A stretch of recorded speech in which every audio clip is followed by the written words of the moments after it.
ទន្ទឹមនឹងពេលដែលយើងមានទស្សនៈសប្បាយរីករាយបើសិនជាមានការយោបល់ខ្ញុំថាការឆ្លើយតបជាមួយទស្សនៈអវិជ្ជមានមានពីរទី1ត្រូវធ្វើយ៉ាងណាដើម្បីបើសិនជាការ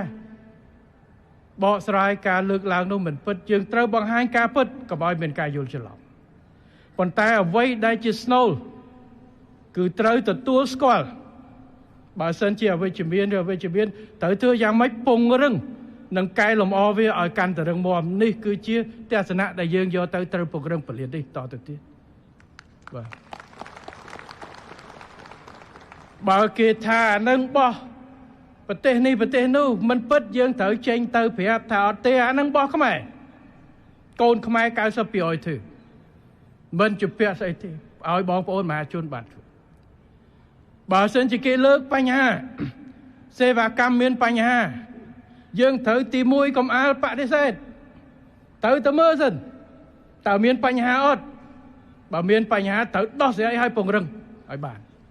អានឹងខ្ញុំអរគុណឃើញពលានហោះចាត់វិធានការនេះល្អថ្ងៃមុនរឿងជីរឿងអីណានោះលោកអុកញ៉ាឆាលវ៉ាន់ឃើញខ្ញុំឃើញគាត់ទៅដោះស្រាយត្រួតពិនិត្យមើលតែម្ដងព្រោះត្រូវថាទទួលស្គាល់ការរិះគន់ឬការអីមួយវាជាចំណុចមួយដែលយើងត្រូវទទួលដើម្បីមើលខ្លួនឯងហើយបើខុសពង្រឹងខ្លួនឯងមានតែការពង្រឹងខ្លួនឯងកាត់បន្ថយភាពអវិជ្ជមាននោះទេទើបយើងមានអាចគេថាបិទនៅការរិះគន់ជាអចិន្ត្រៃយ៍បានបើមិនអញ្ចឹងទេយើងមិនអាចធ្វើបានទេអ្វីដែលខ្ញុំចង់លើកនោះគឺថាអ្វីដែលយើងបានធ្វើមកដល់ម៉ោងនេះគឺស្ថិតទៅលើមិនមែនតែអគារល្អនោះទេពេលដែលយើងបើកគឺសេវាកម្មនិងកិច្ចការងារជំរុញផ្សេងទៀតអ្វីដែលយើងបានមកដល់ម៉ោងនេះបានល្អគឺបញ្ជាក់អំពីការខិតខំរួមគ្នារួចទៅហើយរបស់មន្ត្រីនៅទទួលធ្វើការនៅទីនេះរបស់វិស័យឯកជនរបស់បុគ្គលិកទាំងអស់គ្នានៅទីនេះ